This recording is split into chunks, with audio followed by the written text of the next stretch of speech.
Todo seu. É o programa que você pode assistir sem sustos. Vamos conhecer um pouquinho mais do universo que assombra muita gente, socorro. Principalmente a nós, eleitores. Nós estamos em pleno ano eleitoral com 11 candidatos concorrendo à presidência da República. Eu não sabia desse número. Além de milhares de candidatos que disputam uma vaga como governador de estado, senadores, deputados estaduais, deputado federal, enfim. Mas você sabe como funcionam os bastidores de uma campanha eleitoral? Não?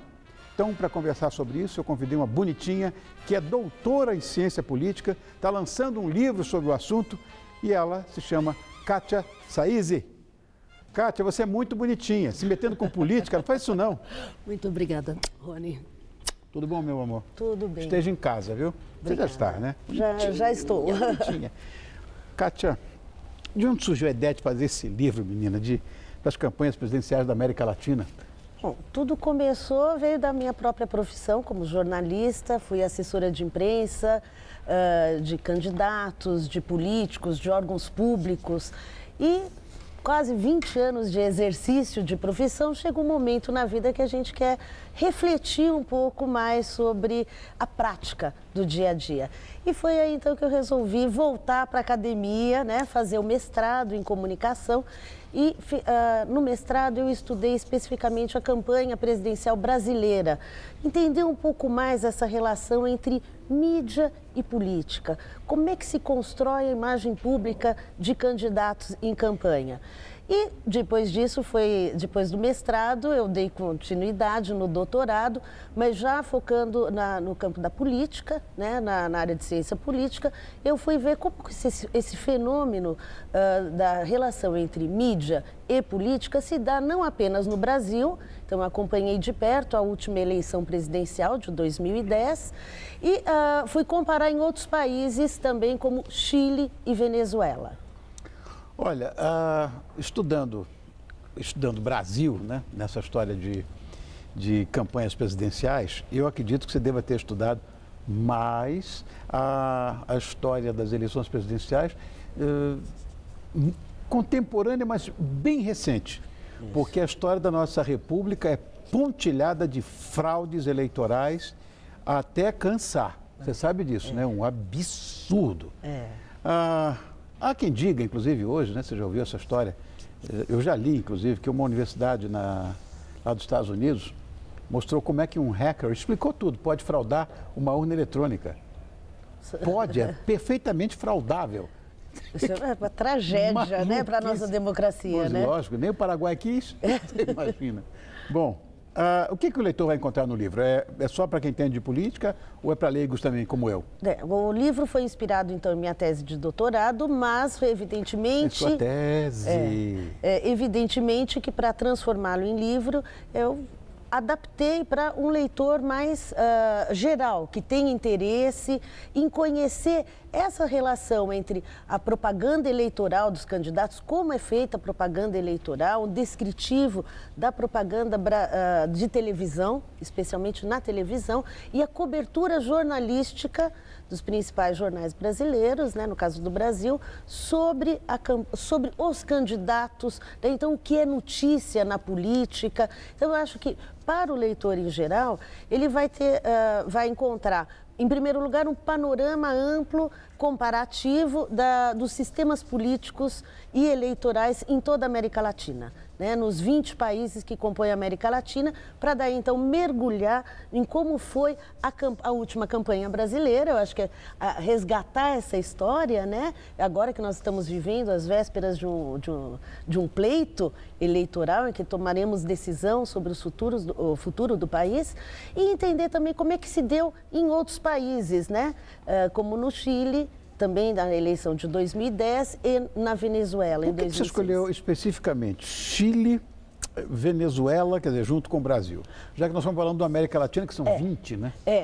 Então, primeiro, o leitor vai encontrar no livro, no primeiro capítulo, vai ser esse panorama amplo, comparando o sistema político, eleitoral, duração de mandato do presidente, como funciona a Casa Legislativa, o Poder Executivo, para depois, então, mergulhar. Evidentemente que Brasil foi objeto de escolha porque é o nosso país, né? Claro, então, claro. mas, simultaneamente, a gente verificou em toda a América Latina a ascensão nesse século XXI, uma grande ascensão de governos progressistas, ditos progressistas, né?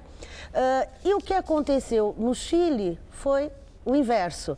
O Chile, com a eleição de Sebastián Piñera, que de direita, ele põe fim a uma hegemonia de uma coligação, a Concertación, de centro-esquerda. Então, o Chile foi meio na contramão. Então, foi para entender um pouco esse fenômeno. E a Venezuela foi justamente para compreender melhor o fenômeno da construção do mito Hugo Chávez. Né? Como foi a propaganda de Hugo Chávez, que recursos discursivos foram utilizados na construção da sua imagem? Você encontrou alguma similaridade em relação a esses países? Bom, em primeiro lugar, a gente vai ver na análise desses 20 países que temos todos na América Latina uma história muito semelhante. Somos todos colônia. Né? Seja da Espanha, seja de Portugal ou da França. Né? É curioso também entender que o senso comum coloca muito como América Latina, sendo todos os países que estão abaixo do México. Né?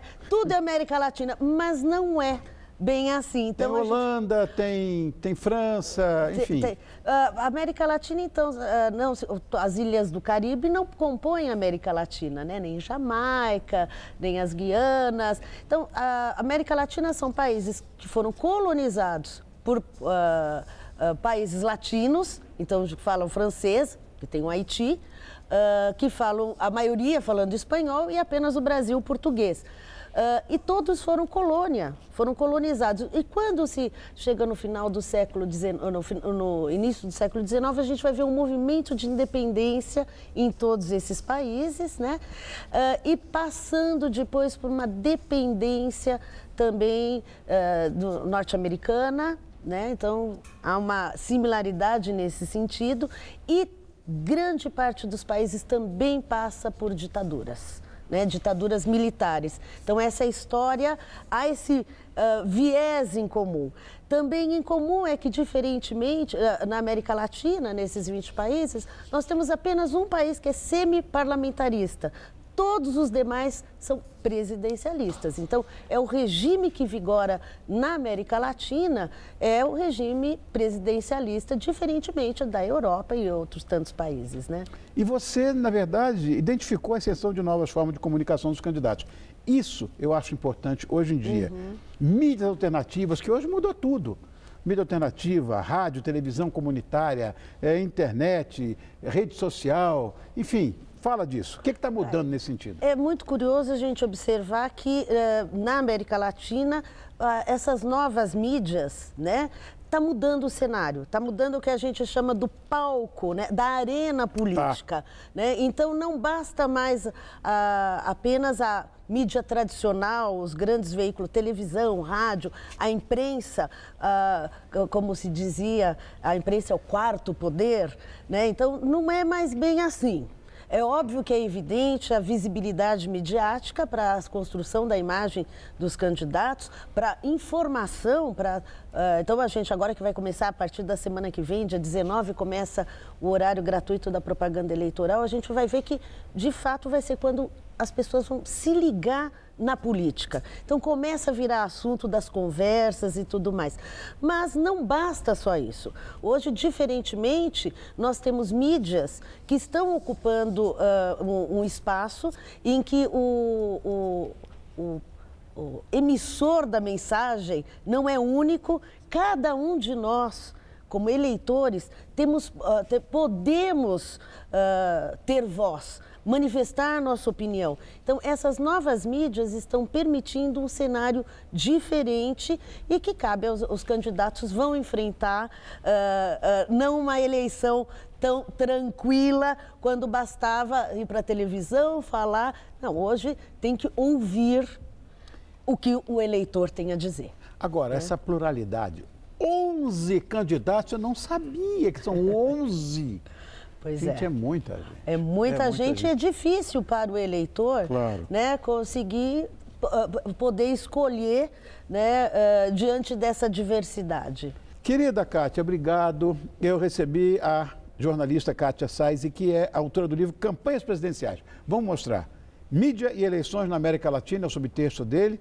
Você quer deixar algum recado, Kátia? Bom, eu queria aproveitar, então, a oportunidade para convidar quem estiver aqui em São Paulo no próximo dia 25, eu vou fazer uma palestra sobre o livro com lançamento no Instituto do Legislativo Paulista, Legal. Que é a casa de estudos, né, da Assembleia Legislativa de São Paulo, vai ser às 19 horas, é aberto, acho que uma oportunidade para a gente aprofundar mais esse assunto e quem tiver interesse, não puder comparecer e tiver interesse, o livro está também disponível no site da editora, que é www.medianis.com.br.